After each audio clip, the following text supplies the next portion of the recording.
Great. Well, good morning. Hi, guys. I'm Michelle Barmazel. I'm the president of the Massachusetts Association for Gifted Education, or MAGE. We have three main focuses. Mainly, we support parents who come to us because Massachusetts is 40th out of 50 in gifted education funding. We have zero funding, zero mandate, zero laws, zero gifted education in our state. We're working on that. So parents find us when they come to us because their kids are demotivated, depressed, the whole story, suicidal, all sorts of wonderful things that go along with being too advanced for the school system.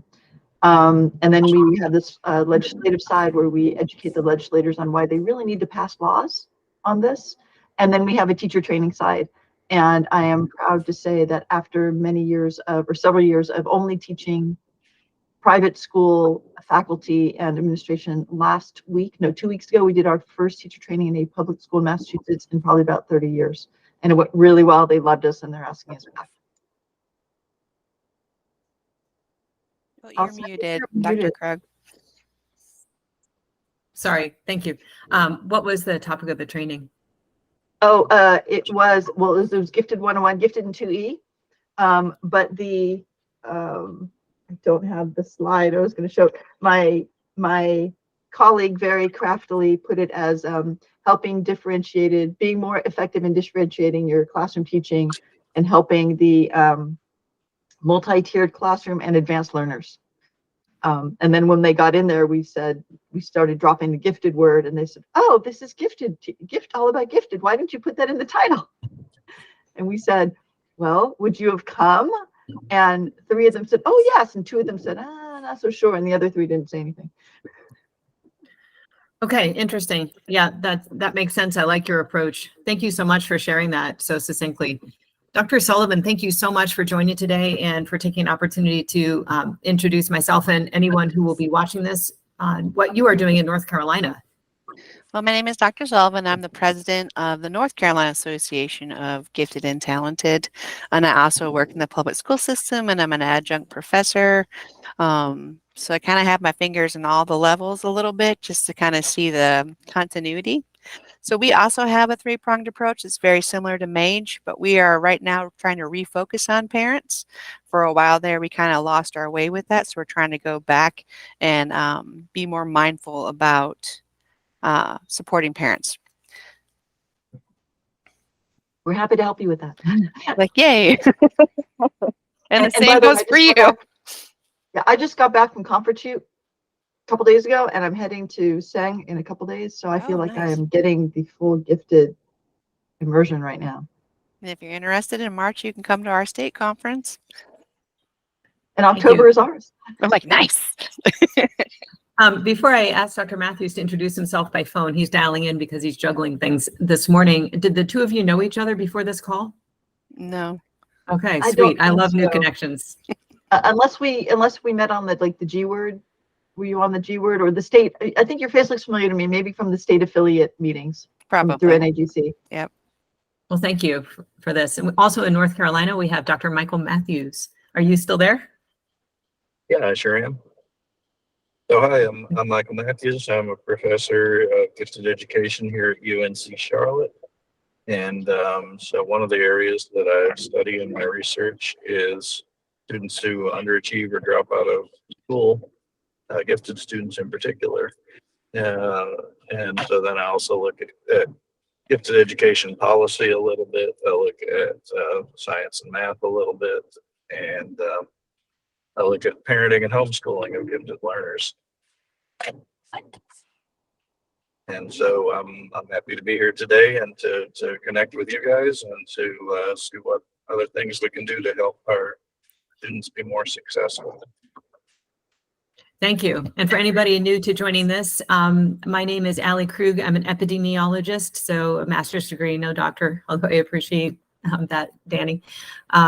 I am a parent of 2 gifted students and have been active in this area for over a decade trying to meet their needs. I was initially very intrigued by Dr. Matthews' work because we have experience in our family with a profoundly gifted, nearly high school dropout because school didn't work well for him at all. We did find lights along the way, beacons of hope among principals who are interested in working with us. And we're really creative about some interesting options, hybrid options, A day, B day being different, perhaps on campus, off campus, looking for accredited programs outside of the school, and looking for tutors who could work with advanced physics and things like that.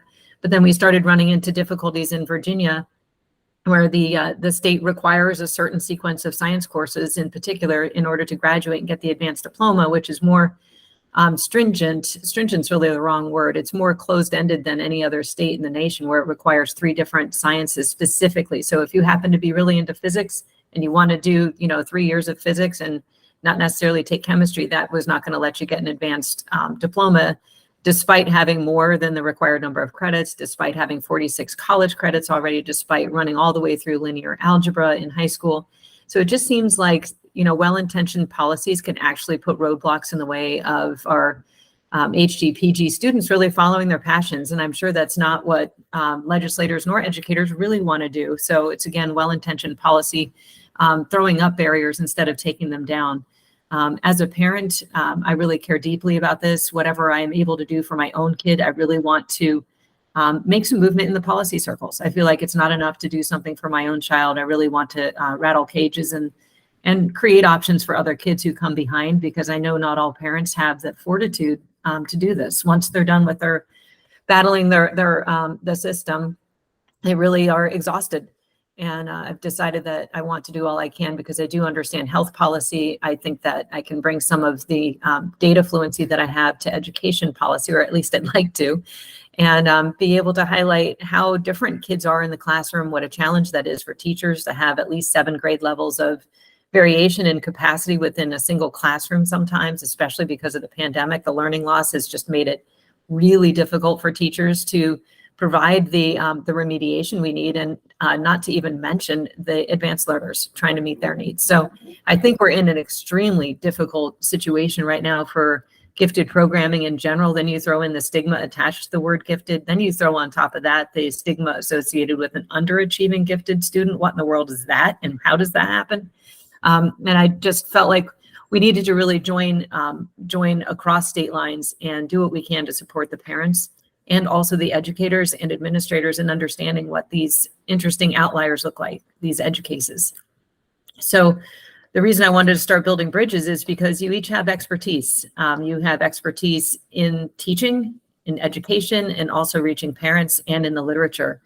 And one theme that popped out initially that I'd like to throw out for a conversation, if I could, is refocusing on the parents and what we can do to support the parents in working with schools. I feel like there have been some unfortunate fractures in the parent-school partnership for a lot of understandable reasons. It is difficult sometimes to work with parents. It can make teachers very nervous. Sometimes parents come in and get too chatty. Sometimes they're inconsistent. Sometimes they break confidentiality and they talk about what they see outside the classroom. So I think trust is difficult. And then we threw in the pandemic, and bringing volunteers into school kind of fell apart. And then parents became upset with different policies related to masking and et cetera, et cetera. And it just feels like we need to build bridges and collaboration back in order to serve the needs of these students. And I'm wondering what your thoughts there are on how we can effectively move forward to build bridges between parents and educational systems. And I know this is difficult with gifted parents sometimes in particular, because they can be very intense people. So I was wondering if we could talk about that. Maybe Michelle, start with you a little bit, because you began talking about parents, and then Danny, you said refocusing on parents, I believe.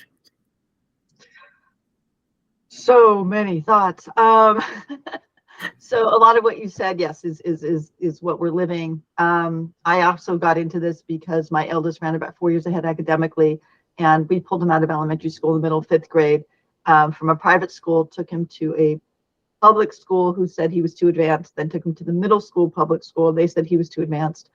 We found some alternative programming by some MIT PhDs who were doing a program called NuView and UVU. They're actually doing it now all over the world, an alternative model. It was for high schoolers. He was 11 years old with 14 to 17-year-olds. And then we came back to our high school, and he did calculus BC in 9th grade.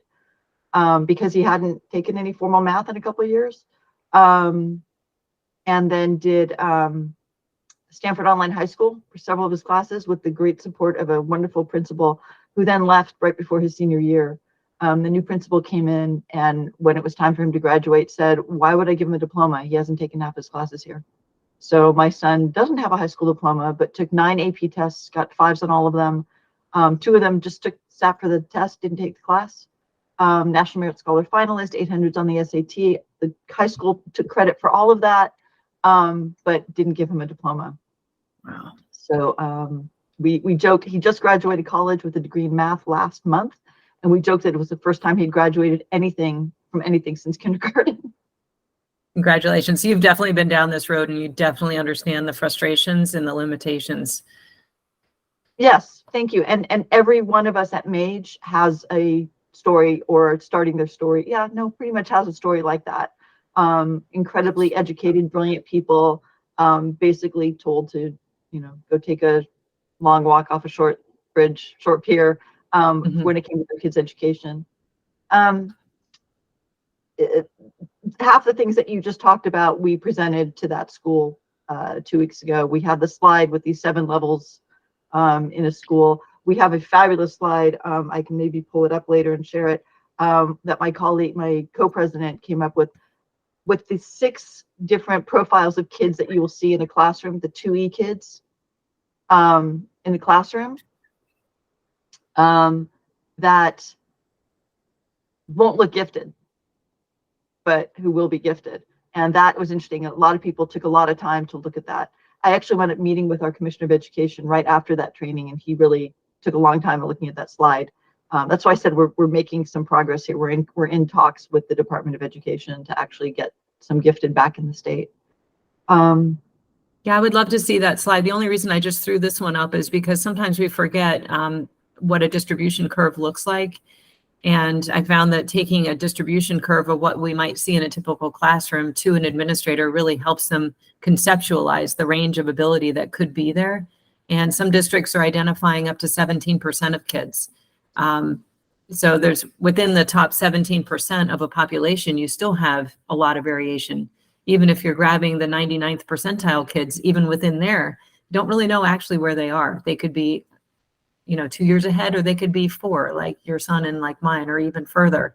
So there's a lot of hidden variation that is not really understood when we're talking about some of the testing metrics that get kids identified as gifted to begin with. We still don't fully understand that population. So the interesting thing about the slide that I'd like to point out is that, and we have, a version of the slide in our presentation, is that if you look at the other side, and you get 2 standard deviations out on the bottom end, you will either have kids no longer in the classroom because they're at their own special school, or they will have heavy support in the classroom. Yes. So at the very same level on the upper end, there is no support, and these kids are just as different from the mean as the kids on the bottom end. That's exactly right. And that was the point I made with our executive director as senior as I could go here in Virginia Beach. And that actually opened his eyes a little bit. He hadn't really thought about it that way. The degree of professional services that we do offer to those with special learning needs, it's quite easy to describe the HGPG kids as having special learning needs as well. Absolutely. I'm trying to pull up these. I have a couple of really interesting slides that I'll share with you. I bet if Danielle starts talking, I'll find the slides. Well, you were talking about bringing parents into the mix. Did you have anything to add to that, or should we shift over to Danny talking about refocusing on parents? Well, we started out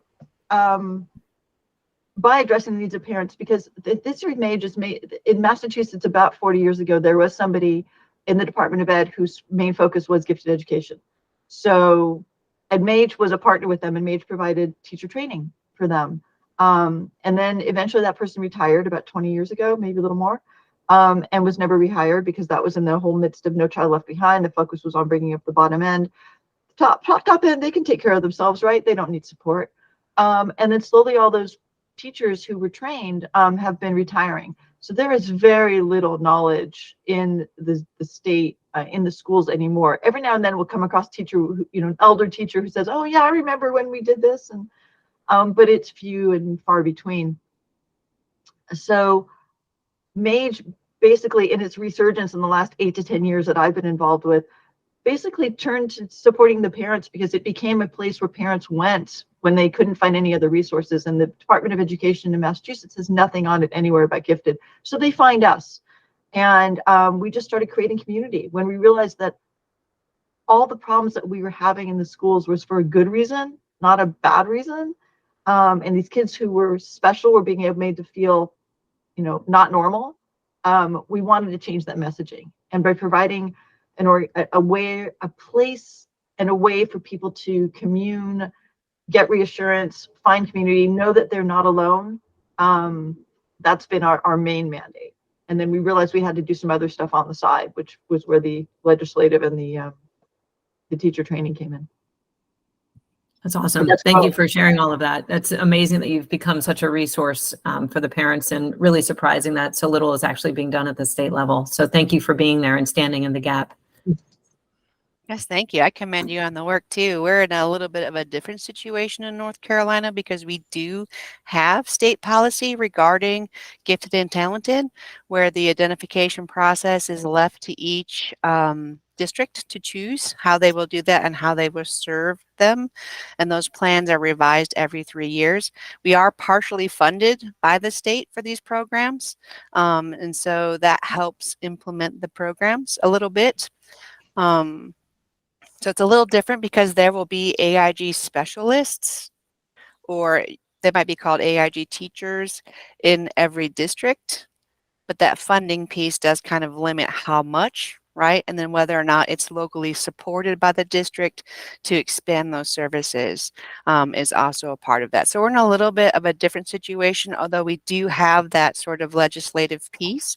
We have a legislative liaison that kind of gets involved with watching what's going on with legislation. So for example, recently the Appropriations Act, which is the state budget, had some wording in it that was of concern when it came to gifted and talented students. So we were able to reach out to our gifted community in our state, and they responded to the legislators in droves, which now was part of the reason, not the sole reason, it was a really long bill, but part of the reason why it was pulled back for revisions because of the amount of concern expressed by our gifted community. For the part about getting back to parents, I will say I'm at the beginning of this story with my son. He is only going into 2nd grade, and so gifted services isn't on the radar yet. So I'm listening to everyone because I know I'm going to encounter similar issues. And I figured that out when I saw him when he was 1 year old. He was sitting at the table, and he had one of these like building thinking skills books with those little puzzles and things, like where you kind of rotate the pieces to give him the fit tessellations. And he would concentrate. He could sit there as a 1 year old for half an hour because he was interested in what was on the pages of this workbook. And so I would just look and I was like, oh, nuts. So I know I'm about to encounter this similar kind of journey. So I'm thankful for this experience and learning from the veterans who have already been through there, because you really do pave a way, even if you're unable to get something done immediately, which is part of the heartache of being a parent of a gifted child. But by just sharing your story, like that helps so many people. So thank you for this platform to share. With that, refocusing on parents. In the past, we used to have a very large PAGE contingency, and that's partners advocating for gifted education. So think of them as local affiliates of our state organization. So just as our state organization is affiliate of the national, these PAGE chapters are for parents, educators, any business partners, whoever wants to be involved, but it's going to be localized to their community. So we tend to think of these as county-based. And so we went from having a pretty, healthy program down to about 3. And so now and that was not of my personal doing, but the organization over time just took the gaze away from families. And now we're looking back because we really do need this local support for families to get together and know, that their problems and struggles and challenges they're not the only ones, right? There are other people in the community that are experiencing the same thing. And when you have more voices, you have more power of influence to change whatever it is. And so that's one way, is to kind of create these local based gifted communities. And it helps if they're under a larger organization so that you have more voices to then talk to, like legislation, and move policy forward, or talk to district leaders and have more scope of influence. The hard part is when you're advocating is to not make it emotional or personal, but to use the logic and to ask the questions why things are the way they are, and have they considered how this is affecting kids, because most of it is unintentional, but most of the time we don't even recognize what's unintentional until we are challenged with someone who has a different perspective. So I don't know if that helps answer the question about how we're refocusing, as we're trying to rebuild that page, like subchapters of NCAGT, and we're working on flexing what the original idea was like land-based, locally based, but now we're thinking maybe virtually. Like we had somebody who was interested in starting a virtual chapter for military families, because as these families move around in different bases, at least they would still come back to the same core group, as an example. So we're kind of reimagining what that looks like right now and trying to rebuild those so that we have those pieces in place for families in need. Because most of the time we find that most parents don't even know we exist. Because if you don't know about something, why would you even look? So trying to get our name out there and just expand awareness of what's available for support for families as we branch out into supporting homeschoolers and private schoolers and public schoolers and those who are maybe trying to be creative and find some kind of blend. Because with the pandemic, some parents got very savvy and were unsatisfied with what was offered at public school, and then flexed it to their advantage now, however that works for them. And so really finding a way to just support families regardless of the platform in which their child is receiving education. That's amazing. And I love hearing about the virtual connection. We are military, and I've noticed that my sons both have friends around the world that they are staying in touch with through their Discord servers and having an amazing time with. And I feel like, having moved a lot as a kid myself, having those connections, those touch points from your younger self through your teenage self, through your adult self, is just really important to self-concept and identity, and just having, that common sort of framework and frame of reference is something that I really lacked. And so despite moving around, I'm really happy to see that. I'm not a huge fan of a lot of time spent on virtual, but I've really reconsidered my views on that.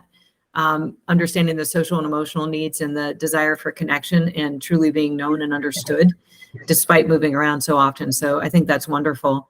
And you're right regarding parents finding each other. I do think it's difficult sometimes. A crisis can bring people together, a crisis in meeting the needs of gifted students. And we're finding that in our community right now, actually, where there's some questions being raised about how students were offered admission into the dedicated full-time school, Old Dominion School here, Old Donation School. I get those two mixed up all the time, ODS.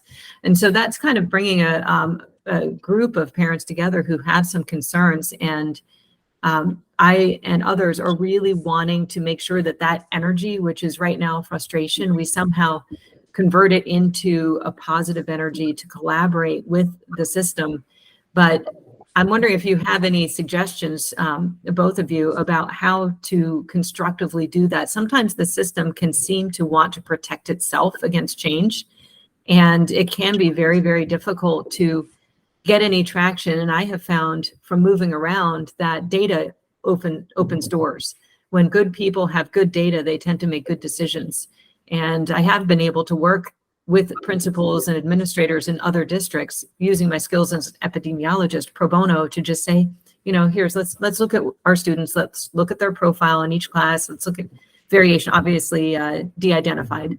Let's look at growth, let's look at growth patterns, let's look at growth by baseline where they started. So the advanced kids were not growing as much as the kids who were behind. That's kind of a good thing in some ways. We have to catch kids up, but what can we do to further allow our advanced kids to grow? That's where we get into the differentiation you were talking about, Michelle, is how do we really differentiate instruction? We got differentiation specialists into the district where I was in Bainbridge, Washington, and they really went gangbusters during a year, really making a huge push on professional development around how to question, the art of good questions, to allow multiple access points to the material.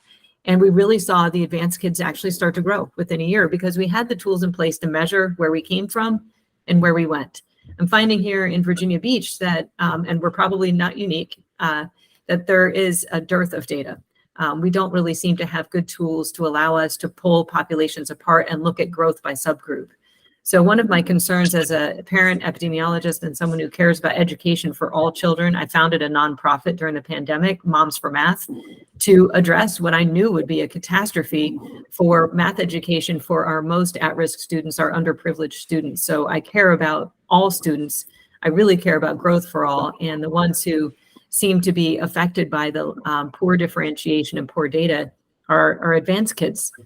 And I'm just wondering, how do you work with a system to create the need and awareness and understanding of the need if you don't have data? How can we go forward there? Do you have any thoughts?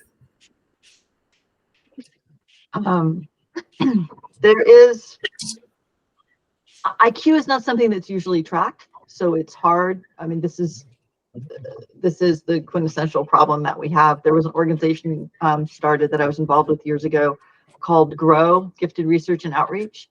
Yes, I'm aware of them. Yeah, so we were attempting to actually bring together the data.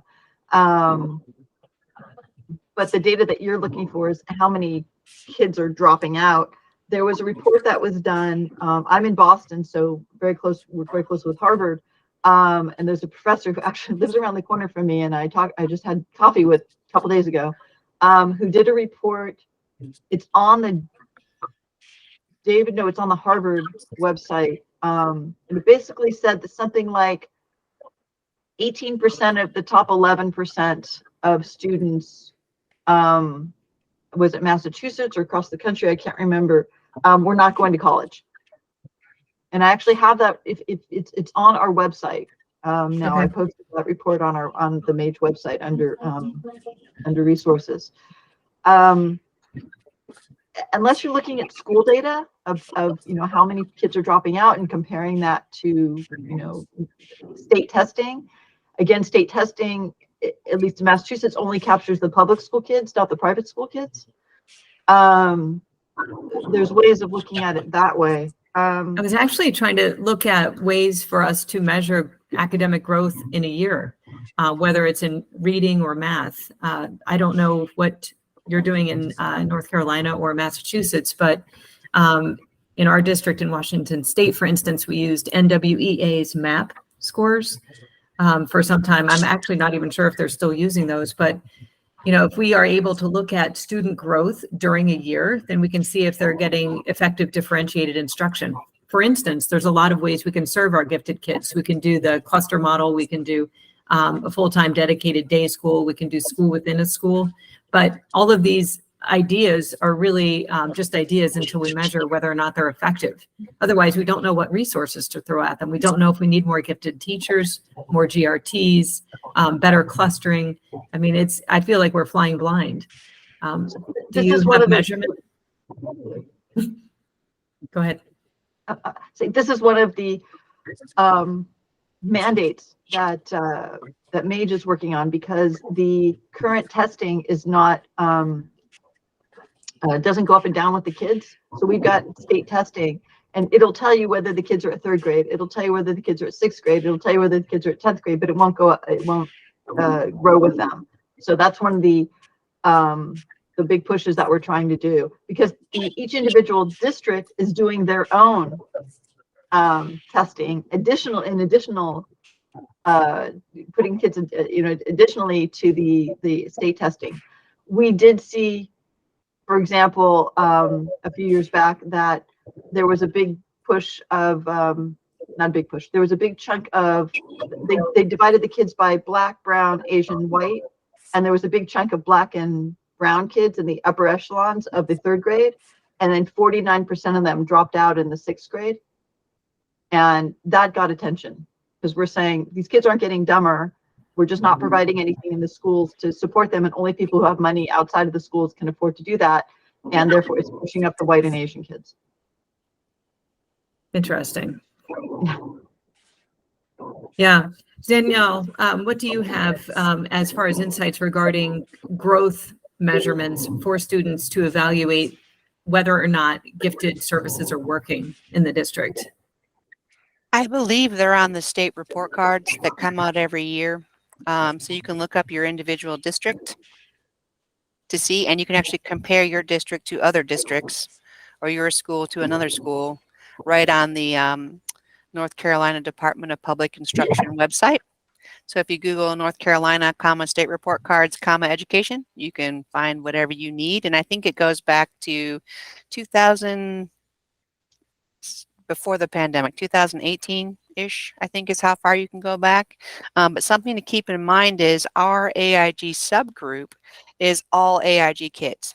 So some districts may have like an enrichment model, right, where they kind of do maybe critical thinking, skill-based something. It's not subject specific. Other districts may do subject specific. So if you're looking at the reading scores for AIG subgroups, your math only kids are also in that reading score overall, whatever it is. So that what I'm saying that is that the math kids may not have received services for reading, but are still included in that score, and vice versa if they're reading only but are in that math subgroup. So they're just all grouped together as one whole subgroup.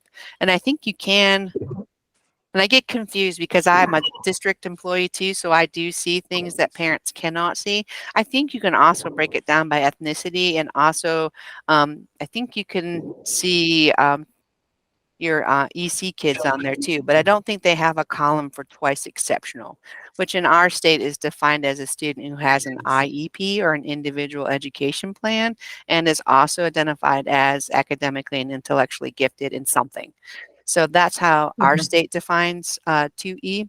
I don't think you can see that on the report cards, but the general growth information, I believe, is available for public record. And then also Best NC is a nonprofit organization. They build a facts and figures report every year. And it's like a 64-page report, and it's pictures. It's like you'll have the state and they'll be color coded by county, and it will have the range of what the colors mean, and gifted and talented is in there too. So you can see that it's only in there twice. So if you download the PDF and type in gifted, it will find the 2 images for you, but it has images for all things and splits it 20 different ways to the sun. But that report is really helpful for like a slide deck, right? Because you could just snip your one picture, because I've done that in my district where I snipped the AIG one and I was like, what do you notice about this picture? To engage in some of those critical conversations where maybe district is making decisions unintentionally, not considering what does that mean for your gifted and advanced students. My philosophy is if we make this number of students we're looking at bigger, more people will be more interested in knowing more about it. So I was trying to demonstrate something with one of those images in that report. So that might be something to look up, at least for North Carolina. And that report, I think, comes out annually once the state information is released. And You do make a called? good point. Go ahead. Best NC facts and figures? Yeah, I can put it in the chat box if you want. I just looked it up to make sure that I had the right place. Yeah, thank you. So there are pros and cons to identifying more gifted students, right? So you identify 17 up to 20%. It's not uncommon. I actually found Houston, I believe, is identifying 17% as well, and has a massive 66-page report on evaluating the program. So you do make a good point that identifying more kids does mean more people are interested and more people are willing to talk about the program. That is a good outcome. And thinking about that, as in some areas, the number of children identified for special education services is potentially roughly equivalent to the percent. So here it's 12% special education, 16% gifted. So that's an interesting way of talking about, here are some groups with specific and unique educational needs, and how are we best serving them? So I agree with you there. The variation within both of those groups, though, is also tremendous. Michael's coming in video. Okay, I just got the video, so I'm going to hang up the phone end. Awesome. Thank you. So good to have you here with us. Great. There you are. Hi, Dr. Matthews. So we're talking right now, challenge is how to get good conversations going between. Oh, hi there. Can you all hear me? Yeah, we've got you. Between gifted advocacy groups and districts when change is needed. what kinds of strategies or approaches or data points or conversations have you seen, Dr. Matthews, getting the interest and positive energy around making changes to better serve these at-risk kids? What can you offer us there as insights? Sure. Yeah. Well, like I think we were just was just mentioned here a minute ago, North Carolina has started just a few years ago being able to report disaggregated information for our AIG students, and I think that's been a real positive step forward in helping districts know what's going on, because prior to it being required, sometimes you would ask and they would say, oh, well, that information's in there, but we don't have any staff who have the time to go look for it. And so now that it's mandated, they are able to find it easily because they have to report it. And so it makes it a lot easier to know what's actually going on. The dropout data are also in the data that the state collects, but it's a little bit harder to get them matched up to the AIG data. It's in there, it's possible, but it would cost some time and money that somebody would have to do. I did a little bit of work in that area now about getting close to 20 years ago now, looking at North Carolina data. I looked at Duke TIP data and the North Carolina DPI data and sort of put those together to look at dropout numbers and reasons. And the numbers were lower than expected, but the reasons were fairly similar to those for the general education dropout population. I and at least one other person have also looked at a little bit at following up and finding students who dropped out of school who were in gifted programs and trying to interview them to ask about what their reasons were and what it worked, how it worked for them over the longer time period. And in many cases, in some cases it stopped them kind of in their tracks, but generally after a few years, many of them are able to come back and continue their education, usually in some different pathway. They go back and get a GED, and then maybe they have to go to a community college because their high school grades were bad. But then from there, they're able to go along and be successful and get graduate degrees and move into professional careers and so forth. Not all of them, but some of them. And then a few of them, a smaller number, I'd say, were able to use the dropping out experience as a way to kind of kickstart their own acceleration through higher education, mostly again by way of dropping out, for example, at 16 and taking a GED in 6 months, then starting community college. And then by the time they're the same age where their friends may be juniors in college, they've already finished a master's degree somewhere because they just got that few years of extra head start.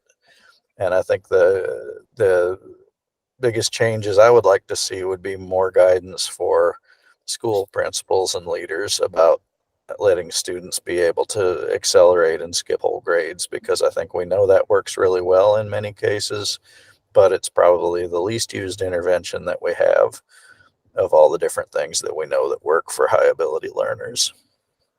Have you done professional development in that regard? And have you found any messages are stickier, better received than others? I have done a little bit of talking to groups of people who are in, for example, our school administrator preparation programs. I have not had a good sense of which things are stickier, but I would guess based on my other work that it's the individual stories, I would say, is what helps change people's minds.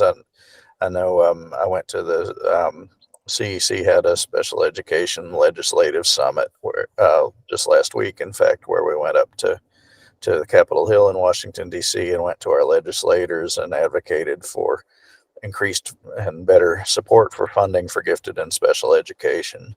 And one of the things that they told us in preparing all of us for that process was that legislators like stories and that they tend to rely more on stories than they do on actual data. And so if you help them remember that they probably know somebody who skipped a grade successfully, or if you can tell them about someone you know who skipped a grade successfully, I think that's a step in the right direction towards them thinking, oh, we should make it easier to do this.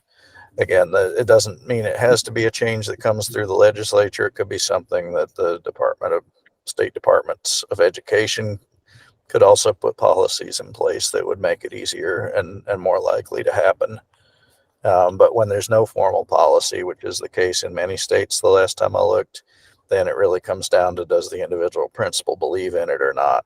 And as we know, as putting on parent hats, some principals believe in things more than others, and some are more or less willing to look at what does this individual child need versus their own beliefs and so forth. So You're it's 100% correct.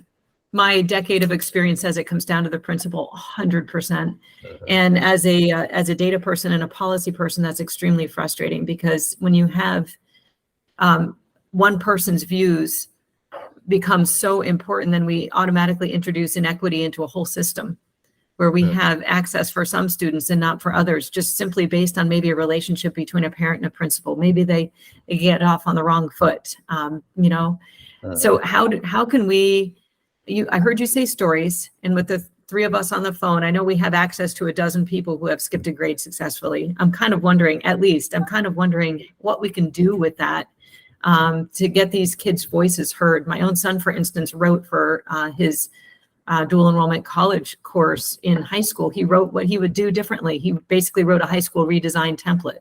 I'm just kind of wondering what else we can do to get their voices heard, and to use that perhaps as a way of reaching principals more broadly than just one-on-one advocacy.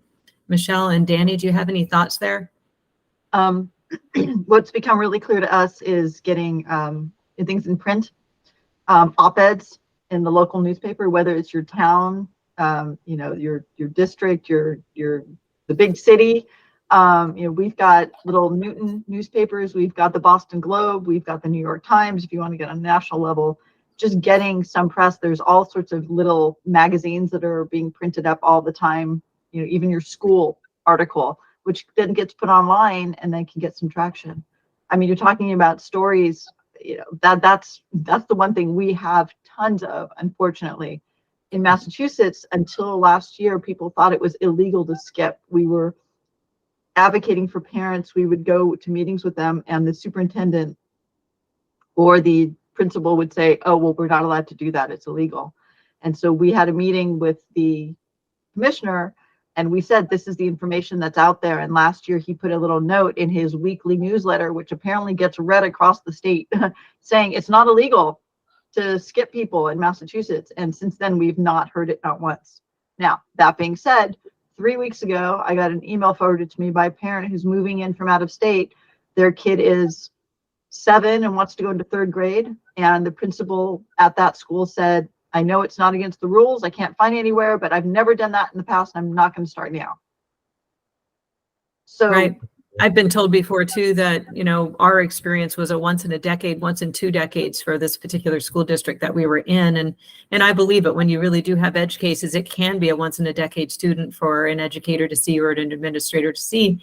And this one particular person looked across the table from me to our gifted director and was like, is what this parent's describing make any sense to you? And she was like, well, yeah, these kids do exist, but they're just not well known. And people really don't trust that acceleration is actually probably the best thing that we can do for them. They worry about the social and emotional impact on that. And I don't know, Danny, if you have any thoughts on, I know you're a new parent, Danny, but you've been working in education for a while. Have you seen kids skip successfully? I have, and from a district perspective, it was hard to get it done.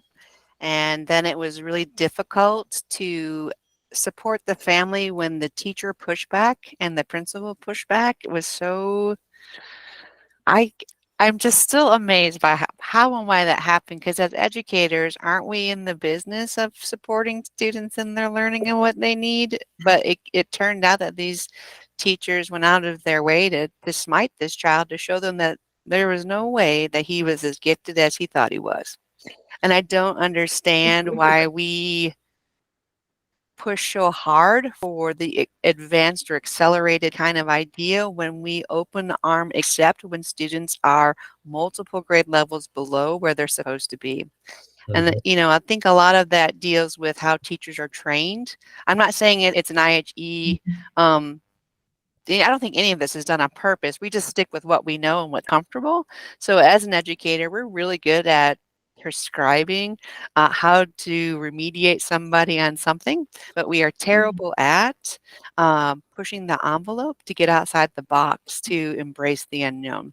And so as a district person, I've worked really hard with my, I call us the tiny team, but really hard to make sure that when we talk about gifted education, we include those outside of our department, so that because people move around all the time, and you'll never know when that so-and-so is going to be higher up and can make some of those decisions. So we've been working really hard to make sure that everybody, like in central office, has some exposure. We're getting more time in front of the principals to offer some more support and building those relationships, and just trying to show that we are a resource, not something that just annoys the living what's out of everybody, kind of thing. But conversely, at the same time, that same family, their younger son now wanted to do, we have credit by demonstrated mastery in North Carolina, where you can take a test, and if you pass, you can get credit for a course you never sat in. And that will take the place of your high school graduate requirement. However, if you don't, get your application in on time, then you're not going to be part of this process. And so trying to flex and understand how sometimes these kids have medical issues or health problems or mental health issues that accommodate this, overachiever type A personality sometimes needs support in different kinds of ways, and then how to flex the system with that, because right now it's not flexible at all. So I'm not sure if I answered your question. I kind of went off on a tangent there, but you're doing a great job. I guess I want to ask each of you if you could comment on this, just in case a principal is watching and has had parents come to this principal and say, look, we really, and think about elementary, middle, and high school. So maybe Danny, you could think about elementary, maybe Michelle, middle, maybe Dr. Matthews, high school. I don't know, organize it the way you wish, but what is your message to principals about what you think they most fear? What is the biggest negative that they might be worried about in acceleration? Could you just speak to that for a moment in case they're watching? From an elementary perspective, it's easier to accelerate because you can move them into another classroom. You hit the ceiling, though, wherever the grade level ends in your building, and that creates an issue. So if that's a consideration, I would highly advise creating an exit plan for that child. Like, how are you going to provide services for that kid when maybe your building only goes up to 5th grade, but now they need 6th grade math? How can you support that, as an example? And also thinking about building a relationship with that middle school principal or secondary level principal, so there is a continuity between the schools, because a lot of times there's a huge gap and we don't mind the gap when it comes to those things. And I would highly encourage providing PD to your staff regarding differentiation for advanced learners, because a lot of the pedagogical strategies using gifted education can be used with any child if there's enough scaffolding provided. And I think we tend to dismiss that because we're so focused on standardized testing that we're literally taking all of the thinking out of education by creating lessons that are little bite-sized consumable pieces instead of allowing students to kind of immerse themselves into inquiry or kind of getting into the messiness of learning, right?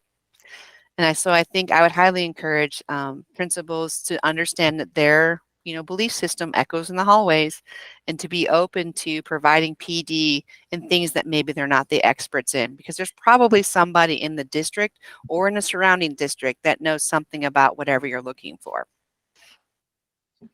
I think that was 5 things I wrote down. Thank you, Danny. I really agree with what you talked about, is having an exit plan. What I heard from educators is, if I give a 3rd grade or 4th grade math, then what happens to that 4th grade teacher? They don't have anything more to teach. To me, that was never an issue. We can always solve bringing more down into the grade level. There's lots of ways to do that.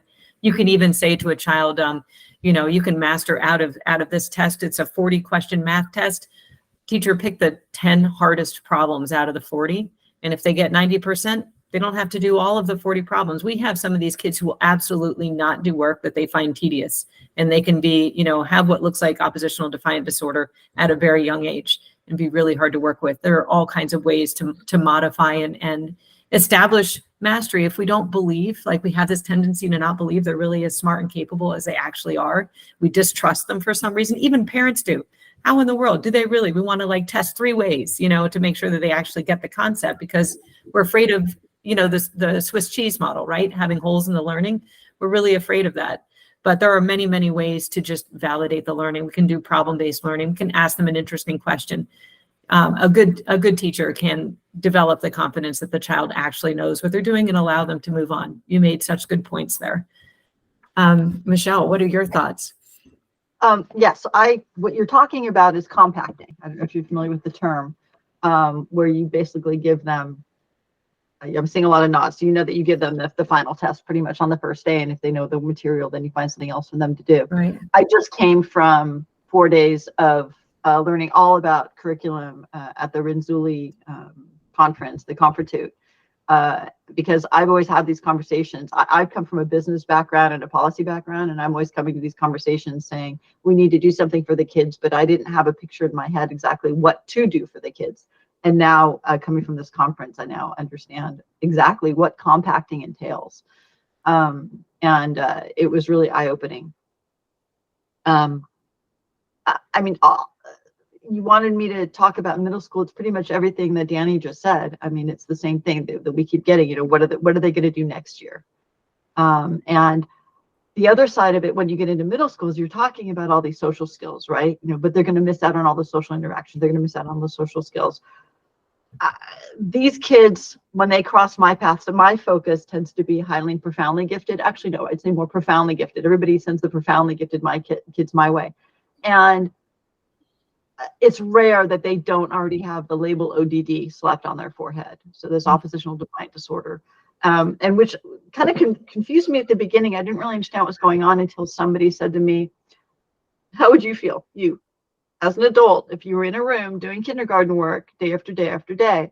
You know, if you're asked to do what's 2 + 2, then you're going to get really angry at the people and lose respect for those people that are giving you that work. And you're not going to think much of them. So if they're going to treat you disrespectfully, you're going to start treating them disrespectfully. And that made a lot of sense to me, because I saw kids that were super nice outside of the classroom behaving obnoxiously in an academic environment. And I didn't really understand it till somebody said that to me. There is something to be said for the social and emotional interaction at that age. But if you're in a group of kids with whom you don't relate at all, then you're not going to get it there, right? You need to be with peers. And I did find that there's this chart. If you'll permit me, I'll share my screen. Windows. How do I do this? Is it letting you? I think so. Can you see that? Nope. Wait, I'm turning it on. I think I might need to, let's see. I think I found it. Okay. You should be able to now. Can you see that? It's coming. Yeah. Okay. So this is a wonderful chart developed by Catherine Alvarez back in 2012. It's a school, and each one of these little squares is a classroom. So you've got a green square and a yellow square, and then the little tiny squares are students. So if you have one orange, and an orange square, sorry, is a kid with an IQ of 130 or above. And the purple squares are the kids, or the purple squares, kid with 145 and above. So the typical model is to separate out the kids and make it so that everybody gets to be among the gifted kids. So they don't get a chance to find friends, find peers, have the deep conversations, feel like they're a part of things. Every one of these kids is always feeling different and like they're alone, right? And then you've got the one profoundly gifted kid. Well, in Massachusetts, we've got a lot more. It's more likely you're going to have like 5 or 6 in the school. I've even seen schools that'll have 5 or 6 in a classroom, but still separated out from the rest of the advanced kids, feeling alone. How do you get to be? How do you figure out who you are? Especially in the wake of a few years back, it was very big reflection theory, which basically was we figure out who we are by reflecting off those around us. Initially, it's our parents, then it's our peers, then it's our schoolmates and our teachers. And if we're constantly being told that we're weird and we can't find anybody to to reflect back something positive, then how do we get to develop into anything positive? So how do I stop sharing? Here we go. Stop sharing. That chart, I love that chart. I use that a lot. It makes me sad. So, you know, if you've got kids in middle school who were supposed to be having this really crucial emotional and social development at that age, but they can't be in a positive environment, how are you supposed to do that? And oh, by the way, these kids tend to develop asynchronously. So I know a lot of kids who are, you know, talking like a little professor at 8, 9, 10, but really don't go through, you know, emotional puberty till 18, 19, 20, you know, whereas other kids are doing it. They're the late bloomers, right? Yeah. So. And what happens in middle school seems to shape self-concept as they move into high school. You know, when things really start to matter, GPAs start matter, you know, study habits matter, relationships really matter. So I found that things really started to go off the rails for us. I was able to manage things through about 5th, 6th grade, but things went off the rails around 8th grade. And I was thankful to have a very good principal in high school that was willing to work with us. After we found what the first year didn't really work, we sat down and we said, okay, we're doing something different next year. And my son brought in his plan for, you know, hybrid. They had A days and B days different in high school. And this will touch on what we can do in high school, Dr. Matthews. But he basically did all of the interesting and type of coursework that he could only get online. We were in Japan at the time on the days that he was not on campus. So he would take the MIT physics course. Michelle, you mentioned some great stuff MIT is doing. They're making a lot of information and coursework available outside of the campus and available online and even for free. And then also edX and other things are available to students now that weren't available before. But all of that could be done on a day from home during virtual learning and with a tutor, you know, to help with concepts that were just beyond reach. That was the first time he actually really had to struggle at anything. And it was an incredible experience for him to really feel like something wasn't coming easy. And that is so important to do before you leave high school. That was the very first time that he was in an absolute wrestling match with a problem, and that was MIT physics as essentially an 8th grader because he skipped a grade. But I also found from the social emotional perspective that it allowed him to reduce the intensity and all of the stimuli of being in a high school environment and like dose that down a little bit, you know, be able to be quiet and work at his own pace, be creative, take the breaks that he needed, go out and shoot hockey pucks, play with his Korean sword, you know, just be physical, and then come back to the work and work at his own pace. So like that was an exceptionally good year for us. That was probably the only good year we had in high school, was in Japan with that one teacher. My student is now, he's 18, he graduated early and tried college, and college still didn't work. A very good tech college still was actually too much of the same. It was the same situation, or not needing to do homework, taking the exams, getting 98s on advanced physics work and the exams, not interested in the coursework, just no differentiation there either. And, you know, obviously every student, I believe, brings something to the table. You won't always have life curated for you. You won't have everything as, you know, precise mental nutrition customized for your, you know, to your liking. And some students can deal with that. Other students, I happen to be raising an artist and physicist, and he just wasn't going to do anything other than what he wanted to do with his time. And he had a profound importance placed on value of work. And if there wasn't value that he perceived in the work, then he simply wasn't going to do it. So he's home now and thriving and building a business, building a worldwide network of people who share his interest in visual effects, and just doing phenomenal work. Like, I could not be happier with where we are now, but it's definitely not where I thought we would be. You know, my family went to college, and my husband's family, you know, he is first-time college graduate. So we came from two different perspectives.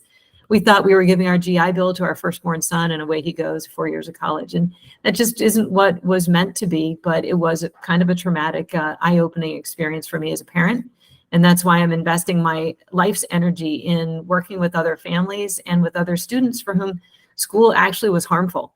And I think that is something that is a shocking thing to say, but it's the story that I think needs to get out, because I do think that some educators and some principals do not understand how school could possibly be harmful. But I do think for some of these PG kids, the challenge for us as parents is to reduce the harms and boost the positives, by changing the structure of the day, the structure of the week, the curriculum that is being provided, everything about what I just described allowed us to get through a public high school here in a very positive way in Japan. When we moved during the pandemic to Virginia Beach, we were not able to reconstruct the same good fit, quite the same, and it just did not work out. But I think that there are lots of, one of you alluded to this earlier, lots of very, very clever parents out there who are able to tweak the system just enough to work for their kid. And man, you don't want to move once you get that going. So for those military families, it is really hard. And that's the group of families that I want to help bring my energy, my enthusiasm for, finding clever solutions and to give them some hope. So Dr. Matthews, I know that you actually have a story about one of these students in a science class that you once taught about the disengaged learner that you made a lot of efforts to reach. And that's really kind of, I guess, propelled you to deeply care about these kids. And for that, I am so thankful. So I'm wondering what your message is to principals in thinking about those students and how we can better serve them. Yeah, that was one of the things that got me into gifted education, was teaching high school science, chemistry in this case. Had a kid that just sat in the back of the room and read a big science fiction book every day. And every time I called on him, he knew the answer, and he got A's or B's on all his tests, and he never turned in the homework. So I think he got a low B or a C in the class for the year, but that was all he wanted to get because he just, was going to graduate high school and then do who knows what. But he was clearly way smarter than he was letting on because he knew all the material already. And I sent him up to the guidance office one day and had told the guidance counselor, hey, I've got this kid and here's what I'm seeing in class. What can you tell me to help me? And this is when I was a brand new teacher, and the guidance office, sent him back the next day and said, yeah, he's a really interesting kid, but we don't know what to do with him either. And I thought, well, oh my goodness, surely somebody knows what to do with this kid, and of course, then that got me into taking the gifted ed endorsement classes I was teaching in Georgia, which is similar to here, has several graduate master's level classes that you take to add gifted ed onto your teaching license. And that's what got me interested in gifted education and going back to those courses and continuing on. I've been in the field ever since. So on the bigger picture, though, on the good side, on the bright side, I would say there's a lot more flexibility available now than there was back when I was teaching high school, or even back when I was a high school student.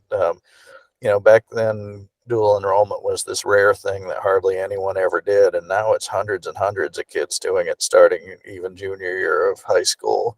They're already in the community college system. They're taking courses towards a college major, and the schools are picking up the tuition tab so that it's more equitable and more accessible to more learners. And so between that and then also the growth of online programming, like the MIT programming you mentioned, but also like virtual classes where, say you're in a rural school that doesn't have enough kids that want a particular AP class, you can find that AP class online and take it if you're the kid who needs it and wants it and is ready for it. And that gets around the school saying, oh, but we can't find anyone to teach that, or, oh, you only have 2 people that want that class and we can't hire a teacher for 2 students. So I think on the good side, there's a lot more availability of those options now than there used to be. On the sort of other good side, and I think one of the things we can do to help motivate kids is in high school in particular, we can start telling them more about their long-term plans and getting to think in the longer term of where do they want to be 5 years from now, 10 years from now, and what are the things they should be doing now to get there. And some of those things may be doing well in a class that they're really not all that interested in or not all that motivated to do well in. But if they can see, oh, I want to go to college here, and they're a 9th grader, and, you then can introduce them to, here's the things that you would need to do between now and 12th grade to be able to get into that college. So building that long-term view tends to build the more intrinsic motivation, which is what we're trying to get kids to have by the time they're adults. Whereas the shorter term motivational things that are more extrinsic, the paying kids for good grades that a lot of parents I've talked to still do. Those things maybe work in the short term, but aren't so great in the longer term at getting them to internalize their motivation. So there's some of those things that we can do in high school. I think high school is also where you start getting a little bit more of having other kids around you who maybe like to think as much as you do. Whereas a lot of times in elementary and middle school, because we resist so hard against grouping kids into class by ability, we don't tend to do it as much. But by the time you get to high school, there's more advanced placement courses, there's international baccalaureate school programs that are very rigorous. And all those things offer options for kids who are really academically focused and want to work hard and want to achieve in those areas. So again, I think once they start seeing that, and then also, I think they need to have more connections to other older kids. If you're the oldest kid in your family or the first one who's going to go to college, you may not know anyone else to talk to who's been to college. Where if you're a younger sibling and your older siblings have been to college and been successful, that's a built-in way for you to learn more about how all that stuff works. And maybe they can tell you what they wish they had known when they were your age in a way that maybe some other kids need that information but may not know who to get it from.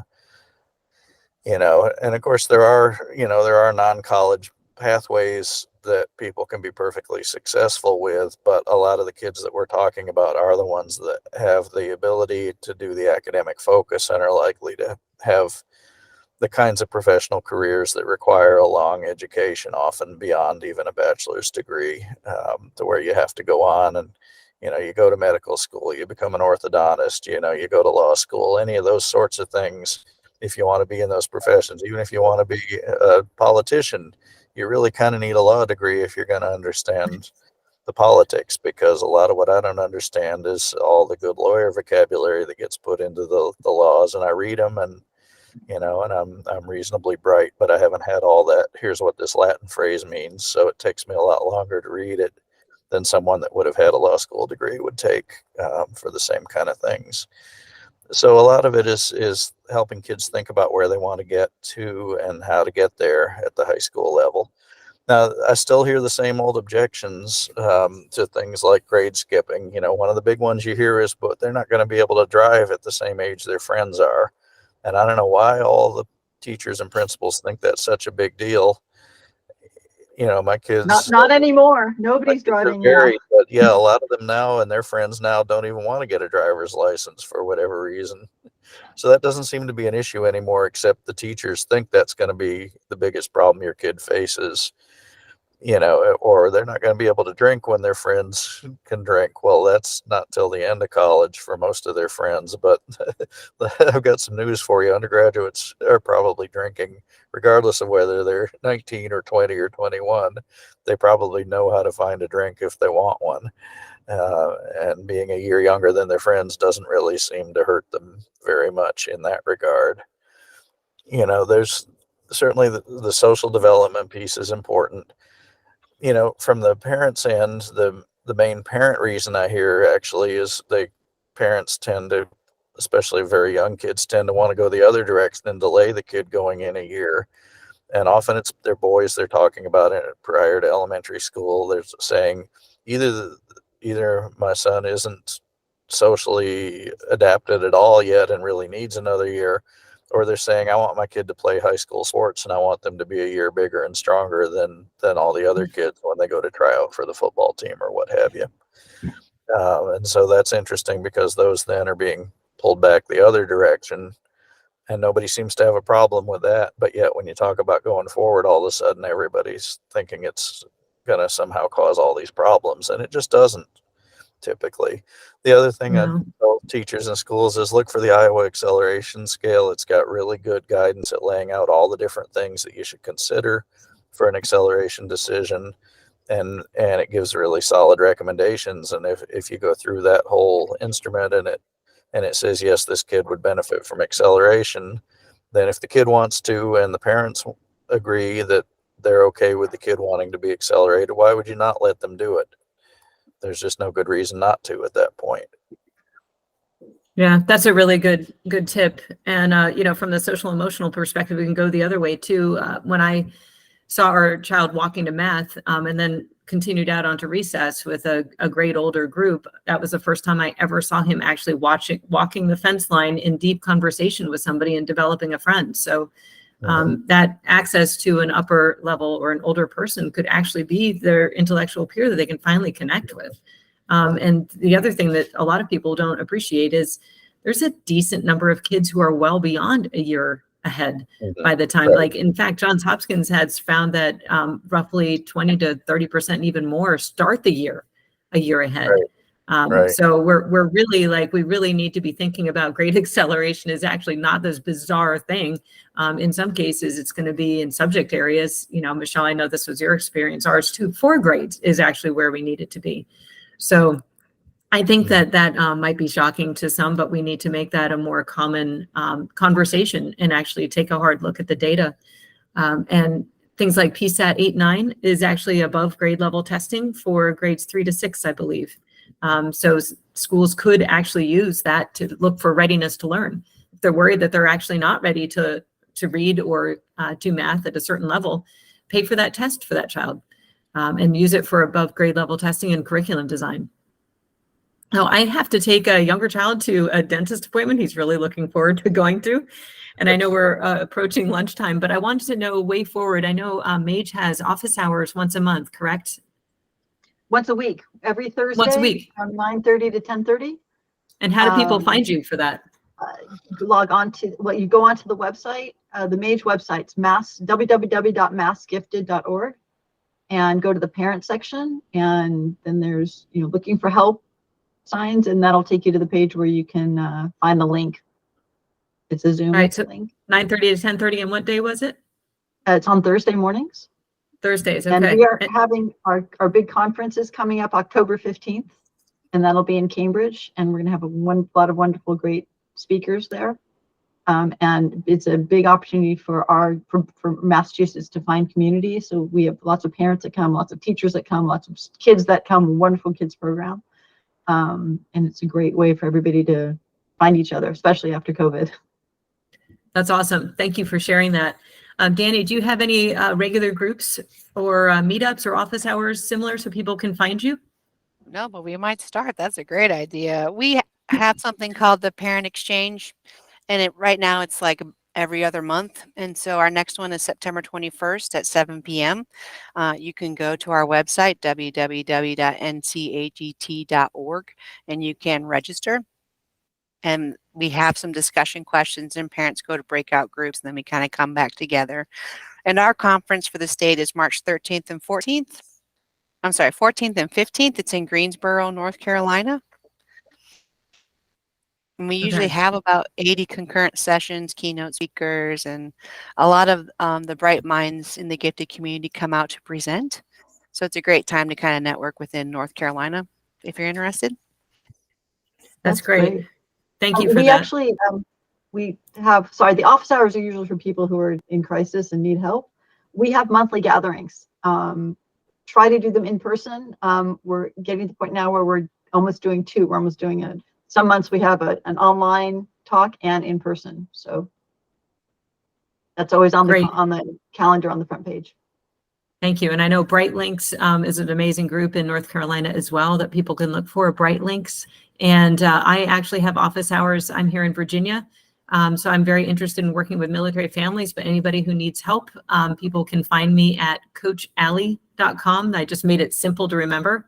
So it's coach and then ALLI. I have transitioned, adding to my science and research work, to doing academic coaching and support for families working on educational solutions that really fit what their child needs. So please reach out. I am very flexible, but generally Thursdays at noon are my office hours. And I will also be hosting a Discord server because I really like the platform, Discord. So people can jump in and reach me anytime. And Dr. Matthews, are you regularly available for folks if they have questions or want to talk to you about the crisis of the underachiever, your specific expertise? Are you available? Yeah, I usually encourage people to email me, and I get probably an email at least once a month from parents with questions about what's going on with their kids, and I try to answer them as best I can or point them to people who can help. And they can email me at michael.matthews@unc.edu, which I think is going to be changing soon to at charlotte.edu. But right Okay. now, either address works. Thank you for that. Well, I'd love to keep in touch with all of you as the school year starts in September and be thinking about professional development opportunities, lessons learned, messages that actually seem to resonate with the people that we need to get on board, our amazing principals and also administrators, people in charge of gifted programs, and the parents. Anything that you find is actually working really well and generating that kind of positive energy I was describing before, that spirit of collaboration and solution finding. Please let's stay in touch, and let's reconvene maybe sometime in September and see where we are and see how we can mutually help each other. I really appreciate your time today. Any closing thoughts? I'm just excited about the potential of what this could become to help support families, not only in crisis, but those of us who are entering into the story, how to make that a smoother page turner than maybe what some of you experienced. There's a lot of organizations out there within the community, things like PG Retreat or SANG. There's all sorts of different groups that get together. Gifted Homeschoolers Forum, GHF, has a great group that we can talk more about. And then for kids, there's also a bunch of classes and stuff like Druidon, and which tend to attract just the gifted kids. I don't know if you're familiar with Druidon, but we can talk more about that another time. And there's I personally would love to, maybe next time we can talk about plug and play solutions. If school isn't quite doing it, what can a parent do immediately to infuse that kind of good, intellectually stimulating, problem solving kind of, there's been some things that have been really wonderful. So let's put a pin in that. Maybe Danny, I'm thinking of your age group. There's some great solutions that you can tack on to school or maybe slide into school. And that might give the teacher some relief too. If the teacher is struggling to meet the needs of a child and needs something right now, can't wait for the district to go buy some new program, there are definitely things we can do. So let's reconvene in about a month and look at some of these maybe case studies. Sure, thank you. Sure. Awesome. Thank you everybody so much for jumping on today. It was really great to see you again, Dr. Matthews, and so nice to meet both of you, Danny and Michelle. You're doing incredible work. Have a great rest of your day, okay? And week. Thank you. Thanks. You too. Thanks. Bye. Bye. Bye. Bye. Allie, Yeah, can you turn off the recording? yeah, give me just a second. Just have to navigate over there.